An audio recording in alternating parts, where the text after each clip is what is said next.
I'm Daniel from J6A. I'm very happy that I can interview Mr. Lo Chi Khan, who is a football player currently playing for Sunhei. 你好，我係崔達爾里，地利亞英文小學6年級嘅學生。首先好多謝你今次接受我嘅訪問。其實你幾多歲開始踢波嘅？其實都冇話幾多歲嘅，其實我都唔記得咗自己幾多歲，由細個開始已經踢波啦，受到我阿哥啊嗰啲感染啦，一來係咯，都冇話幾多歲，我諗大概應該1年班啦，要計就係咯。咁你幾多歲轉做職業球員？大概去15至16歲左右啦，係咯。咁你點樣成為職業球員啊？當時啊，因為我就參加咗啲暑假嘅青少年訓練計劃啦，嗰啲叫。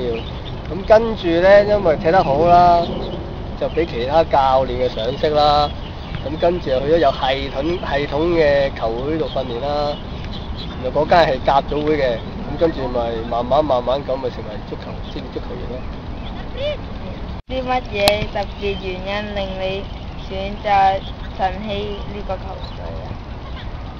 其實都冇乜特別嘅，當時就因為晨曦嘅老闆啦，就邀請我嚟去呢間球會啦。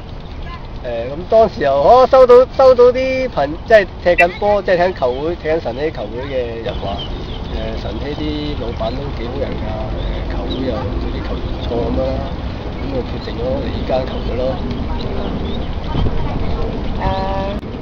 你而家有時都會教一啲小朋友踢波，咁你中意做球員定係教練多啲？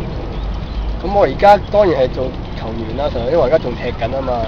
咁我第時如果踢完波啦，想轉做教練啦，咁到時我就中意做教練㗎啦。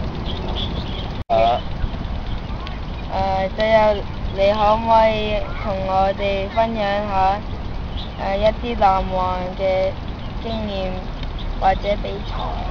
比賽啦，我講嗰陣時係代表香港啦，對住中國國家隊啦，咁最難忘咁應該入到咗球啦，係咯。 20% skill,